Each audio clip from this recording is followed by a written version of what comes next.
आज का बाइबल का वचन निर्गमन ग्रंथ अध्याय 17 वचन 8 से 13 और आज के सुसमाचार सन पौलुस का तिमोथी के नाम दूसरा पत्र अध्याय 3 वचन 14 से लेकर अध्याय 4 वचन 2 तक और आज के सुसमाचार सन लूका के अनुसार अध्याय 18 वचन 1 से 8। निर्गमन ग्रंथ अध्याय 17 वचन 8 से 13।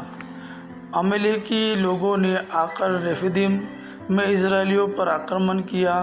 मूसा ने योशुआ से कहा, अपने लिए आदमियों को चुन लो और कल सुबह अमालेकियों से युद्ध करने जाओ।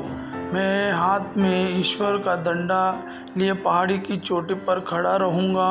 मूसा के आदेश के अनुसार योशुआ अमालेकियों से युद्ध करने निकला और मूसा हारून तथा हूर पहाड़ी की चोटी पर चढ़े।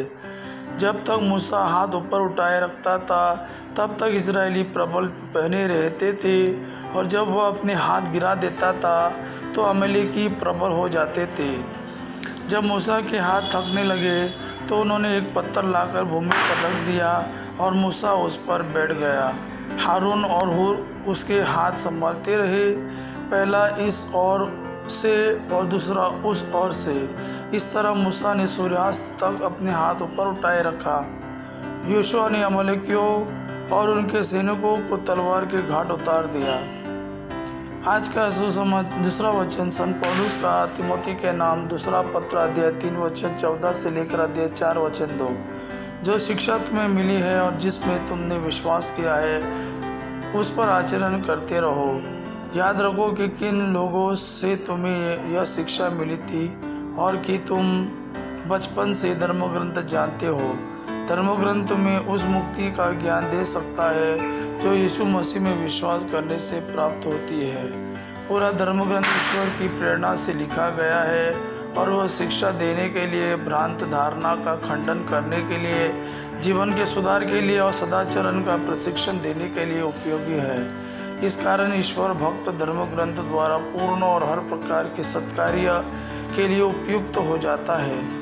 ईश्वर के सामने और जीवितों तथा मृतकों के न्यायकर्ता यीशु मसीह के सामने मैं मसीह के पुनरागमन तथा उनके राज्य के नाम पर तुमसे यह अनुरोध करता हूँ, सुसमाचार सुनाओ, समय असमय लोगों से आग्रह करते रहो, बड़े धैर्य से तथा शिक्षा देने के उद्देश्य से लोगों को समझाओ, डांटो और ढाढ़स बंधाओ। आज का सुसमाचार सन लूकस के अनुसार अध्याय 18 वचन 1 से 8। नित्य प्रार्थना करनी चाहिए और कभी हिम्मत नहीं हारनी चाहिए। यीशु ने यह समझाने के लिए उन्हें एक दृष्टांत सुनाया। किसी नगर में एक न्यायकर्ता था जो न तो ईश्वर से डरता और न किसी की परवाह करता था। उसी नगर में एक विधवा थी। वह उसके पास आकर कहा करती थी, मेरे मुद्दे के विरोध में मुझे न्याय दिलाइए। कुछ समय तक वह अस्वीकार करता रहा।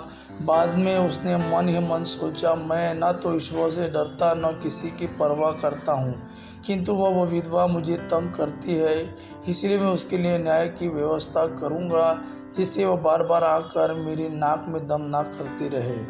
प्रभु ने कहा, सुनते हो कि वह अधर्मी न्यायकर्ता क्या कहता है। क्या ईश्वर अपने चुने हुए लोगों के लिए जो रात दिन उसकी दुहाई देते रहते हैं न्याय की व्यवस्था नहीं करेगा? क्या वह उनके विषय में देर करेगा? मैं तुमसे कहता हूँ, वह शीघ्र ही उनके लिए न्याय करेगा।